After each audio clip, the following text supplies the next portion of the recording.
we're going to talk about analyzing the 2012 presidential GOP primary candidates. Who's got game and who's just playing games? And let me tell you something, there's a lot of people playing games out there. Before we do that, I want to give you an analysis. I want to lay a foundation for what it takes to become president. Some of you may know this and actually more know about it than I do. Others of you may never heard this before. So hopefully we can not patronize anyone, but still give you a good presentation. First of all, in my opinion, you have to have certain elements to create political power. There are certain elements. The more of these elements you have, the more political power you have. First and the foremost is what's called the mother's milk of politics, and that is, of course, money. But money is not the only element. Remember what Mike Huckabee did with very little money, and Mitt Romney had a lot of money. Huckabee, through the sheer force of his personality, was able to propel himself.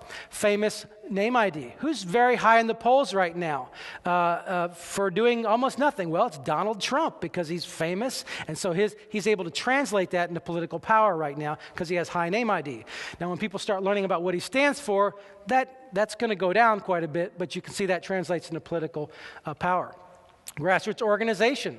Again, if Huckabee runs, for instance, he has a very good grassroots organization, and even some of the Tea Party candidates will be able to use the Tea Party as a base for grassroots and to translate that into political power as well. Dynamic communicators. I mean, this Barack Obama, that's one of his great assets, is he's able to communicate. Look at Marco Rubio. He had nothing. He was running against an incumbent governor. And just because he's sharp as a tack, and frankly, I think Marco Rubio, other than Mike Huckabee and Barack Obama, I think he's the best communicator in American politics today. And it is that factor that he was able to translate into political power when he had no money and really was an outsider, wasn't even an elected official at the time. Physically attractive. Who comes to mind here? It doesn't hurt to be physically attractive. Mitt Romney is a very handsome, prominent, tall, handsome guy. Sarah Palin is very striking. And these things translate into political power. Now, back in the day where you could be ugly and have character and be Abraham Lincoln and get elected, that was actually a pretty good thing because character reigned over substance and form. But today, when you have media and all this, physically attractive people can instantly become superstars overnight. Expertise in public policy. If you are able to understand policy, let's say Newt Gingrich could have this particular thing. He's able to really drill down, understands difficult issues like Islam and the economy and just immigration, is able to take tough stands. So he's able to translate that into political power. And then, of course, established, trusted, and known commodity. Take a man like Congressman Dan Webster. Many of you may know him, 28 years in the legislature, just a really respected guy. Didn't have a lot of the above things, but his reputation was so good. I mean, we called him the Abraham Lincoln of Florida. He was had that kind of character and reputation, and so he was able to translate that into political power. One final thing here is that if you just have sheer determination, you can translate that into political power, because a guy who's willing to walk precincts, and I mean walk hard and every night, that guy is dangerous. That guy could take the seat. And I tell people all the time, you want to win the seat? You find a group of people that are willing to walk for you and walk every day, every night, over and over again, and you can take almost any seat, whether it's Congress or you name it. And so take a man like Bob Starks, who was a state legislator years ago. He came from actually Homestead when there was a big hurricane, and he moved to Orlando. And he was running a Republican primary with 5 known Republicans. And he was very involved with Bill Gothard Ministries, and he just got homeschool kids to walk precincts. And all he did, and he took out, even in the primary, there was no runoff. He took it just like that because of the sheer determination he was going to walk every single night. And so all these things can translate into political power. Now, highly principled, stand on issues, that kind of comes again with public policy as well. Now, let's talk about the roadmap to get here. For better or worse, in our country, we have a very unique way of picking our leaders. And there's a lot that could be said about the history that goes behind how this comes about. But this is the bottom line. Here's what we've got. Iowa's first. They've been first for quite a bit. And their election, as it stands right today, and this all hinges upon Florida's primary, is January the 16th. New Hampshire, Also, will be a week or so later, January the 24th. New Hampshire actually has an interesting state statute that requires it to have a certain distance of buffer between Iowa and the next election because they want to feel very special. So they have to have at least a week. So if Iowa moves their date, New Hampshire will move their date so that they can have basically a week buffer to get a lot of attention before their election. South Carolina is number 3rd traditionally, but you also have Nevada that might, right at this point, might be on the same date as South Carolina, which will actually kind of neuter both of their influence, but that still remains to be seen. All of these dates could change, but as of today, these are the dates of these primaries. Now, Florida, of course. Now, this is interesting because Florida, not by tradition, but by recent advocacy by party leaders, is forcing itself into this top tier. And the argument, very simple, is this, for better or worse. Look, Florida is a bellwether state. We've got the entire country is represented in the state of Florida. We have pockets of intense Jewish communities. We have North Florida, which is very much like the South. We have cosmopolitan communities like Central Florida and the I-4 corridor. We've got, the southwest area, which has a lot of Westerners from Michigan and Iowa and different places that come and have vacation homes here. So we really, and then Miami, which is like, Manhattan in Spanish in Florida. And so we have a very diverse state that really represents the demographics of the entire country. We have a recent history of being very decisive in presidential races, and so we're just saying, you know what? We're going to be a player. Now, the problem is this. If Florida bogards itself amongst any of these states, it loses its delegates at the convention. So we have a delicate balance to do. Right now, the statute that's on the books has Florida there on January the 31st.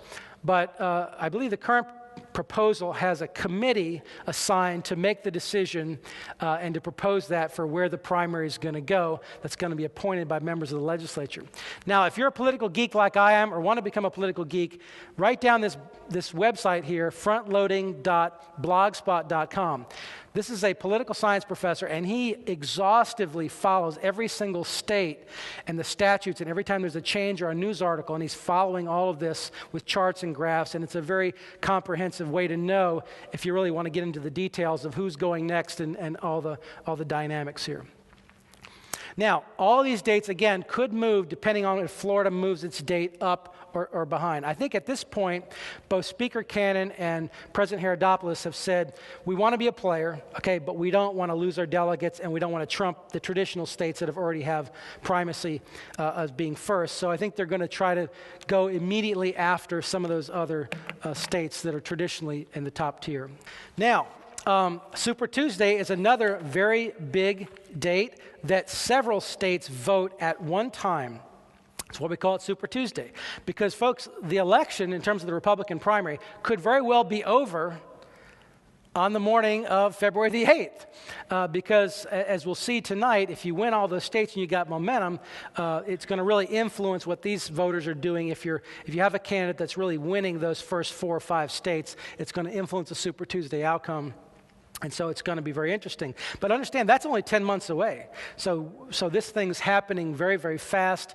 Also, next year, the Florida legislature is going to meet, only next year because of reapportionment, they're going to meet in January and February instead of March and April for next year only, which is right during the time of this presidential elections going on.